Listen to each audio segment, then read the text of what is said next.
आज का जो विषय है उस विषय पर आजकल काफ़ी चर्चाएं भी है और उसके दुष्प्रभाव और दुष्परिणाम आजकल हमारे सामने दिख रहे हैं।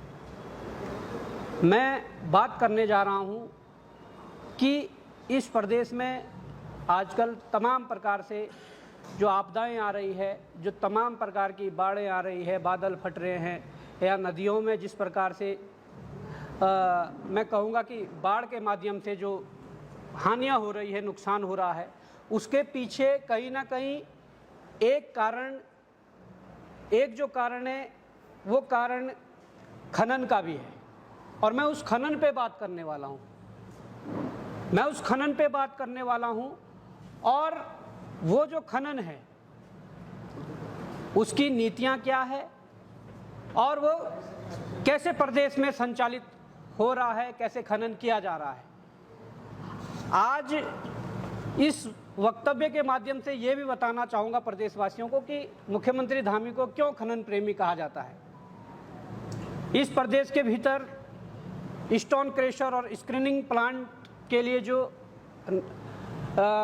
नवीनीकरण जिसके होते हैं या अनुमति जो प्रदान की जाती है, उसकी एक प्रक्रिया है और उस प्रक्रिया में पहले जिला स्तर से आवंटन प्रक्रिया होती थी और आवंटन प्रक्रिया में एक कमेटी बनती थी जो डीएम के हेरदेख में काम करती थी, जो उस डीएम के अध्यक्षता में काम करती थी, जिसमें एडीएम, एसडीएम, सीडीओ या जिला खनन अधिकारी तक के जो अधिकारी थे वो रहते थे और निरीक्षण होता था और फिर जाकर आवंटन होता था उन स्क्रीनिंग जो प्लांट है या स्टोन क्रशर है। इस प्रक्रिया में सबसे पहले स्थलीय निरीक्षण किया जाता था, वीडियोग्राफी की जाती थी, ड्रोन फुटेज लिए जाते थे और तब जाकर ये आख्या डीएम और निदेशक खनन को भेजी जाती थी। परंतु आप ये देखिएगा, ये प्रक्रिया उत्तराखंड बनने से और कब तक चली, जब तक धामी जी कुर्सी पर नहीं बैठे। जब धामी जी कुर्सी पर बैठे, 4 जुलाई 2021 को धामी जी कुर्सी पर बैठे और धामी जी के मुख्यमंत्री बनने के बाद 8 सितंबर 2021 को एक कार्यालय ज्ञापन निकलता है जो मीनाक्षी सुंदरम जो सचिव है उनके माध्यम से, और उस कार्यालय ज्ञापन में एक आदेश निकलता है और जिसमें कहा जाता है ईज ऑफ डूइंग बिजनेस के तहत अब इनका नवीनीकरण निदेशालय स्तर से 10 वर्षों के लिए किया जाएगा। जो पहले जिला स्तर से डीएम और इनके माध्यम से होता था 5 वर्षों के लिए जिसकी अनुमति होती थी, अब ये सीधे 10 वर्षों के लिए कर दिया है। जिला स्तर से नहीं, केवल अब सीधे शासन स्तर से होगा। निदेशालय स्तर मतलब जहाँ खनन का निदेशालय है, ये उसमें छूट दी गई। और गजब की बात यह है कि ये जो कार्यालय ज्ञापन निकला, ये ऐसा नहीं था कि ये परमानेंट लागू किया गया, ये केवल 1 माह के लिए निकला। टाइम पीरियड 1 माह दिया गया। उस 1 माह में उन सारी चीज़ों को उस तरीके से हैंडल करना था जिस तरीके से मुख्यमंत्री धामी जी चाहते थे। 1 माह के लिए 8 सितंबर 2021 से 7 अक्टूबर 2021 तक ये वैध था, जिस दौरान ये सारी प्रक्रियाएं इन्होंने करनी थी, जिसके लिए इन्होंने इस कार्यालय ज्ञापन को निकाला। अब बात यह है कि इसमें शर्त थी, इसमें एक शर्त, स्पेशल शर्त रखी गई कि आवेदकों द्वारा नीति निर्धारित मानकों प्रावधानों को पूर्ण किए जाने संबंधी शपथ पत्र देना होगा, जैसे चुनाव में भी देते हैं। पर चुनाव में शपथ पत्र देने के साथ उसकी स्क्रूटनी होती है और अगर कोई कमी समी होती तो उसको बाहर कर दिया जाता है। पर इनसे शपथ पत्र लिए गए, पर मुझे नहीं लगता कि इसमें किसी भी फर्म से शपथ पत्र लेने के बाद उनकी स्क्रूटनी हुई हो या इनके कागजों की जांच हुई हो। आगे जैसे बढ़ रहा हूँ, विषय महत्वपूर्ण और बहुत गंभीर है। इस बात को एक कहानी के रूप में सुनना, तब जाकर ये समझ आएगा कि क्या चीज़ें हैं। इसमें नोडल अधिकारी बनाया जाता है। उसी दौरान राजपाल लेगा एक खनन अधिकारी है, राजपाल लेगा को नोडल अधिकारी बनाया जाता है और समस्त दस्तावेजों की जांच कर संस्तुति हेतु डायरेक्टर को भेजना इनका कर्तव्य था। उस दौरान डायरेक्टर ब्रजेश कुमार संत थे, जो बीच में चर्चाओं में भी आए थे, जिन्होंने जब ये खनन का मुद्दा संसद में उठा उसके बाद उनके जो बयान आए थे उस पर वो चर्चाओं में भी थे। ब्रजेश कुमार संत उस दौरान खनन के डायरेक्टर थे निदेशालय में, और एक कार्यालय ज्ञापन दूसरा जो 21 सितंबर 2021 को निकला, जिसमें लिखा गया कि ब्रजेश संधि तो IAS है, उन्हें पता है कि मैं अगर गैर कानूनी तरीके से या गलत तरीके से कोई चीज़ करूंगा तो कल के दिन फंसूंगा और जेल जाऊंगा। पर IAS खोपड़ी भी है। एक IAS ने अपने बचाव के लिए 21 सितंबर 2021 को एक आदेश निकाला, और उस आदेश में लिखा गया कि नोडल अधिकारी निदेशक को नहीं बल्कि अपर निदेशक LS पैट्रिक को संस्तुति के लिए भेजेगा। अब इन्होंने पलड़ा दूसरे की पाले में ये गेंद डाल दी, क्योंकि मैं ना फंसूं।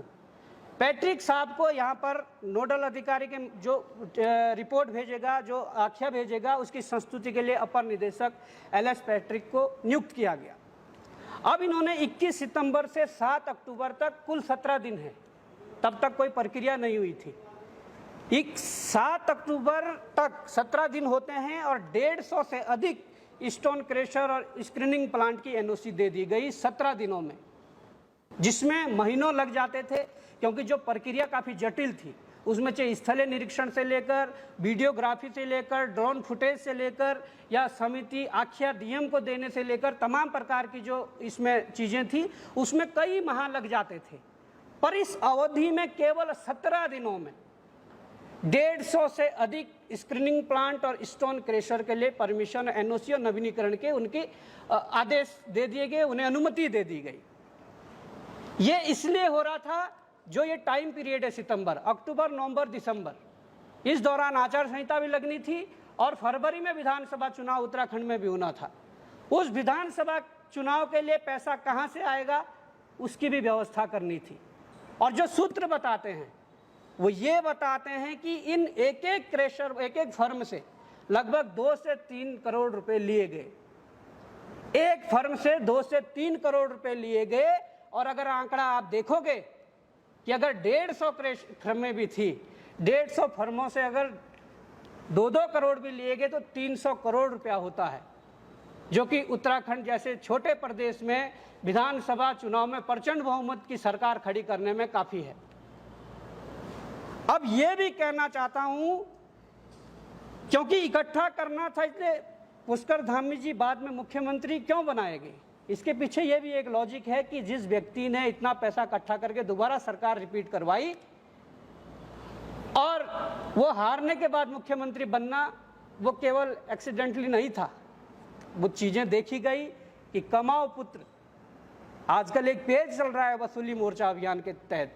मैं तो चाहता हूं कि मोदी जी ने इस प्रदेश के ऊपर सबसे बड़ा वसूली एजेंट बिठाया है। इस बात को गंभीरता से सोचने की जरूरत है। और मैं कहना चाहता हूं कि कोई भी कार्यालय ज्ञापन या शासनादेश किसी कानून का उल्लंघन कैसे कर सकता है। मैं इसलिए कह रहा हूं ये बात कि जो ये फर्में थी, इन्होंने जो स्क्रीनिंग प्लांट और स्टोन क्रशर जो लगने थे, इनके नवीनीकरण का जो प्रक्रिया थी, उस प्रक्रिया में सबसे महत्वपूर्ण जो डॉक्यूमेंट थे, वन विभाग की NOC लेनी थी, इन्होंने पॉल्यूशन कंट्रोल बोर्ड की NOC लेनी थी, इन्होंने पर्यावरण विभाग से NOC लेनी थी, इन्होंने राजस्व विभाग से NOC लेनी थी, तमाम ऐसे और भी विभाग जिनसे NOC लेनी थी। पर इन्होंने शपथ पत्र लिया कि हमारी प्रक्रिया सारी पूरी हो चुकी है। इन्होंने ये नहीं देखा कि NOC है या नहीं है। आवेदकों से इस तर्ज के साथ शपथ पत्र लिए गए कि इन्होंने सभी मानकों को पूरा किया गया है। मानकों की जांच हुई नहीं हुई वो बड़ा सवाल है। परंतु नोडल अधिकारी राजपाल लेगा ने जो संस्तुति पत्र अपर निदेशक LS पैट्रिक को भेजे, उसमें यह लिखा गया कि हमने सभी दस्तावेज की स्क्रूटनी, जांच, सत्यापन करने की संस्तुति हेतु भेजा गया है। हमने सारी फॉर्मेलिटी पूरी कर ली है और देख लिया है, जिसके बाद संस्तुति मिल गई। कितनी बड़ी लापरवाही है। सवाल ये उठता है कि जहां इस पूरी प्रक्रिया में महीनों लग जाते थे, वहां मात्र 17 दिनों में 150 से अधिक स्टोन क्रशर स्क्रीनिंग जो प्लांट है वो की परमिशन कैसे मिली। सवाल यह भी उठता है कि कई आवेदकों द्वारा जिस तिथि को आवेदन किया गया, उसी तिथि को नोडल अधिकारी द्वारा भी सभी दस्तावेजों की जांच कर ली गई और संस्तुति हेतु अपर निदेशक को भेज दिया गया और उसी दिन अपर निदेशक द्वारा NOC दे दी गई। एक ही दिन में ये सारी प्रक्रिया हो रही है। अलग अलग अधिकारियों के माध्यम से आप समझ सकते हैं कि 17 दिनों में 150 से अधिक जो फर्मों को ये काम दिया गया, ये तभी संभव हो पाया है। आवेदकों द्वारा भरे गए फॉर्मों की हैंड राइटिंग से प्रतीत होता है कि लगभग सभी आवेदकों के जो फॉर्म हैं कुछ व्यक्तियों के द्वारा भरे गए हैं। ये कोई ऐसा नहीं है। इसमें आप अगर राइटिंग देखोगे, इस पेज में जो हैंड राइटिंग है ये अलग फॉर्म है, तमाम फॉर्म है, कम से कम 150 फॉर्म है। इन पेजों पर आप राइटिंग देखोगे, सेम फॉर्म है, फर्में अलग अलग है, सेम राइटिंग है। इनमें तमाम ऐसी चीज़ें हैं जहाँ जहाँ ये रखे गए हैं। बहुत सी, मतलब 150 फर्मों के से ज़्यादा का ये आंकड़ा है और राइटिंग सब में लगभग एक है। ऐसा प्रतीत होता है कि उस कार्यालय में बैठकर 4-5 लोगों ने सारे फॉर्मों को एक दिन में भरा, एक दिन में ही अधिकारियों को आपस में एक ही कमरे में बिठाया और वहाँ पे परमिशन लगातार देते रहे। अब बात यह है कि जो खुलासा ये भी करना चाहूँगा कि हरिद्वार की एक फर्म जो वन विभाग ने एनओसी देने से जिन्हें मना कर दिया था क्योंकि वो आरक्षित वन क्षेत्र में वो क्षेत्र पड़ता था, बावजूद उसके उस फर्म को एनओसी दी जाती है। ऐसी कई फर्में हैं जिन्हें वन विभाग द्वारा एनओसी नहीं दी गई परंतु उनका नवीनीकरण कर दिया गया है। ये मैं नहीं कह रहा हूँ, ये वन विभाग का खुद का लेटर कह रहा है। ये वन विभाग हरिद्वार का, वन प्रभाग हरिद्वार का लेटर है जिसमें वो लिख रहे हैं कि अतः प्रस्तावित स्थल का अधिकांश भाग आरक्षित वन क्षेत्र सबलगढ़ क्रम संख्या 3 चिड़ियापुर रेंज का भाग होने के कारण मैं शुभम स्क्रीनिंग प्लांट गैंडी खाता को उप खनिज के भंडारण की स्वीकृति प्रदान नहीं की जा सकती है। वन विभाग स्पष्ट लिख रहा है कि ऐसा एक नहीं, कई प्लांटों को ऐसा लिखा गया कि वन विभाग अनुमति नहीं दे सकता है, पर फिर भी अनुमति दी गई। किसके आदेश पर दी गई, किसकी शय पर दी गई? क्या इतना डर अधिकारियों को नहीं था जो नवीनीकरण कर रहे थे, जो परमिशन दे रहे थे? इसका मतलब सीधा सीधा आदेश था कि मुख्यमंत्री ऊपर बैठे हुए हैं, कोई किसी का कुछ नहीं कर सकता है, सारी चीज़ें वैसी चलनी है जैसा हम चाहेंगे। इसीलिए मैं बार बार कह रहा हूं कि सबसे बड़ा वसूली एजेंट उत्तराखंड में मोदी जी ने बिठाया हुआ है। जो आपका धाकड़ धामी का पेज व्यक्ति चला रहा है, उसी व्यक्ति से तुम वसूली एजेंट का पेज चलाकर क्या साबित करना चाहते हैं?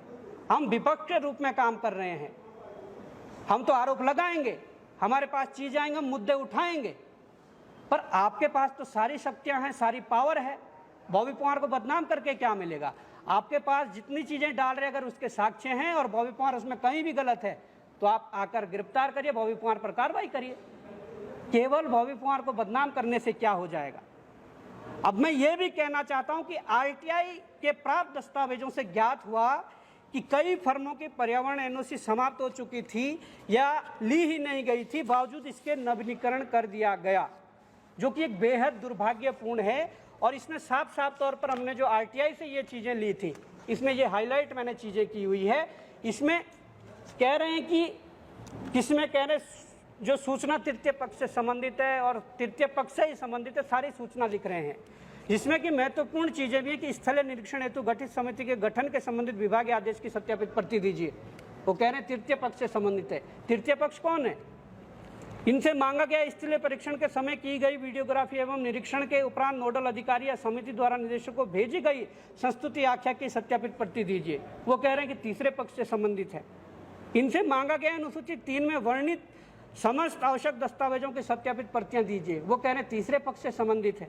तमाम जितने भी चीजें हैं, मैं पढ़ने लग जाऊं तो पूरा एक पैराग्राफ बन जाएगा, पर मैं ये कहना चाहता हूं कि अगर इतनी चीजें करी और कह रहे हैं कि हमारे पास कुछ है ही नहीं, कह रहे हैं कि कोई दस्तावेज उपलब्ध नहीं है, इसका मतलब आपने लूटने के लिए केवल 1 महीने का टाइम पीरियड चुना कि इस महीने में हम जितना मर्जी जितने लोगों को हम अवैध रूप से खनन के लिए परमिशन दे देते हैं और जितना लूट खसोट कर सकते हैं कर ले, क्योंकि चुनाव के लिए धन इकट्ठा करना था। इसकी एक बार जांच हो जाए तो दूध का दूध और पानी का पानी हो जाएगा। क्योंकि मैं ये भी कहना चाहता हूं कि कई ऐसे दस्तावेज पाए गए जिसमें जो खसरा खतौनी फर्मों द्वारा जमा कराई गई थी वो भी फर्जी है। आप देखिए कितनी बड़ी विडंबना है, क्योंकि उसमें ना तो स्वामित्व और ना ही किराएनामे के जो है दस्तावेज पाए गए हैं, क्योंकि राजस्व विभाग से कोई एनओसी नहीं ली गई है। ये सारी चीजें ये कहना चाहता हूं कि कुल मिलाकर एक कार्यालय ज्ञापन के माध्यम से पूर्व के पर्यावरण संबंधी कानूनों को ठेंगा दिखाकर प्रदेश में इतना बड़ा भ्रष्टाचार किया गया और किसी के कानों कान खबर भी नहीं हुई। और दूसरी बात यह कि जितने भी अधिकारी इसमें संलिप्त है, एलएस पैट्रिक से लेकर, संत से लेकर, राजपाल लेगा से लेकर तमाम प्रकार के जितने अधिकारी हैं, मैं चाहता हूं, उत्तराखंड स्वाभिमान मोर्चा चाहता है कि ऐसे अधिकारियों पर कठोर कार्रवाई हो, इनकी संपत्तियों की जांच हो और अगर गलत तरीके से संपत्तियां अर्जित हुई है, जांच में पाया जाता तो इनकी संपत्तियां जब्त हो। ये तो अधिकारियों के लिए है, पर मुख्यमंत्री पर कार्रवाई कौन करेगा? सारा खेल तो मुख्यमंत्री जी रच रहे हैं। मुख्यमंत्री पर कार्रवाई कौन करेगा? तो मुख्यमंत्री पर कार्रवाई करने वाला तो कोई नहीं है। हम आएंगे यहाँ से प्रेस से खुलासा करेंगे और घर चले जाएंगे। 2-4 दिन सोशल मीडिया पे बहुत सारा दबाव बनेगा, फिर चुप हो जाएंगे। पर मुख्यमंत्री पर कार्रवाई कौन करेगा, सबसे बड़ा सवाल ये है। और मैं चाहता हूं कि मुख्यमंत्री पर अगर कोई कार्रवाई करने वाला नहीं है तो आज उत्तरांचल प्रेस क्लब देहरादून से ये प्रेस हो रही है। पर मोदी जी, मैंने ये बार बार रिपीट में इस बात को कर रहा हूं कि आपने उत्तराखंड देवभूमि के लोगों पर सबसे बड़े वसूली एजेंट को बिठाया हुआ है और अगर मुख्यमंत्री पर आपके द्वारा नहीं कार्रवाई की जाती तो निश्चित ही अगली प्रेस कॉन्फ्रेंस दिल्ली के प्रेस क्लब या बिहार के प्रेस क्लब में होगा और बताया जाएगा कि किस प्रकार से किसी प्रदेश के लिए भाजपा सरकार हानिकारक है, किस प्रकार से वो चुनाव में वादे करती है, झूठे वादे करती है, पैसों के दम पर चुनाव जीतकर किस प्रकार से सत्ता हासिल करती है और उसके बाद उस प्रदेश में किस प्रकार की चीजें होती है। ये बातें दिल्ली प्रेस क्लब या बिहार प्रेस क्लब से की जाएंगी अगर मोदी जी भी संज्ञान नहीं लेते हैं, क्योंकि हमारा बस नहीं है कि हम मुख्यमंत्री पर कार्रवाई करें। प्रदेश में किसी का भी बस नहीं है कि मुख्यमंत्री पर कार्रवाई करें, पर मोदी जी कार्रवाई कर सकते हैं और मोदी जी भी कार्रवाई नहीं करेंगे तो आज उत्तरांचल प्रेस क्लब में है और कुछ दिनों में दिल्ली प्रेस क्लब या बिहार प्रेस क्लब से ये सारी चीजें, इसके साथ वो सारी चीजें जो एसडीएम जैसे एसडीएम जैसे सम्मानित पद पर फर्जी लोगों को नियुक्तियां दी गई है, या इसके अलावा जितने भी हमने मुद्दे उठाए हैं, क्योंकि यहाँ तो मीडिया कुछ लोग हैं जो चलाते हैं, मीडिया वाले इस बात का बुरा मान जाएंगे, पर मैं छाती ठोक के कहता हूं कि कुछ मीडिया बंधु हैं जो इस बात को चलाते हैं। अरे जनता के पैसे से आप लोग विज्ञापन ले रहे हैं, जनता की आवाज को उठाइए। इतनी बड़ी लूट खसोट हो रही है, इस बात को छापिए। सदैव एक जैसी सत्ता नहीं रहती है, सदा एक आदमी की सत्ता नहीं रहती है। मैं तो निवेदन करना चाहूंगा अपने सभी भाई बंधुओं से, मीडिया के बंधुओं से, कि गंभीरता वाले विषय हैं। एक व्यक्ति 1 महीने का लेटर निकालकर 300-400 करोड़ रुपए अंदर कर लेता है, ना पर्यावरण को देखता है, ना चीजें और देखता है। इसी प्रकार तो ये आपदाएं आ रही है। जब पर्यावरण से आप डिपार्टमेंट से एनओसी नहीं लोगे तो क्या होगा? ऐसा ही होगा जैसा हो रहा है। ये पीड़ा तो आज घर घर की पीड़ा बन चुकी है।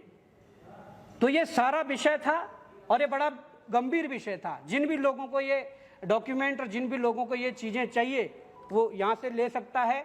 उनके लिए स्पेशल पीडीएफ के रूप में मैं प्रोवाइड करवाता हूँ।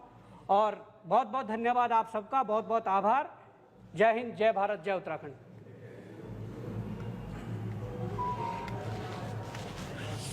और एक सवाल है जी। अभी हाल ही में खुलासा हुआ है कि खनन माफियाओं ने बड़ा मोटा पैसा वसूली के टाइम, मतलब भारत सिंह रावत ने बोला है कि उनसे वसूले गए जो 30 करोड़ रुपए था जी। उस पर सहमति ये भी आई कि 27 करोड़ आए जी। फिर एक प्रेस वार्ता होती है जिसमें सुरेश जोशी जी बोलते हैं जी कई 100 करोड़ है हमारे पास।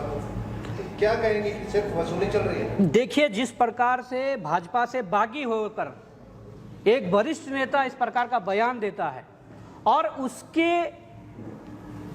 उसके लिए एक पूर्व मुख्यमंत्री और वर्तमान सांसद उस पर एक मुहर लगा देते हैं कि हाँ वास्तव में चीजें हुई है, तो निश्चित तौर पर मैं कहना चाहूंगा कि ये कहीं ना कहीं गलत तरीके से केवल जो बताया जा रहा है उतना ही नहीं। आप ये आंकड़े देखिए कि एक एक फर्म से अगर 2 से 3 करोड़ रुपए लिया गया, ऐसी 150 फर्में भी हैं, तो कम से कम 200-300 करोड़, 3 से 400 करोड़ इकट्ठा किया गया है चुनाव के लिए। तो आप इसका आंकलन नहीं कर सकते, हम इसका आंकलन नहीं करते कि कितनी गहराई तक और कितने उस तक ये जा सकते हैं। और ये हुआ है, इस बात की सत्यता के लिए पूर्व मुख्यमंत्री त्रिवेंद्र राव जी ने मुहर लगाई है। मैं कल अरविंद पांडे जी का वक्तव्य सुन रहा था, वो कह रहे हैं कि 60-60 फीट गड्ढे कर दिए हैं। जहाँ धराली में आपने 30-40 फुट मलबा नहीं हटा पाए, वहाँ तुम खनन के लिए 60-60 फीट गड्ढे करते हो। कितना बड़ा दुर्भाग्य है। आज का जो विषय है, उस विषय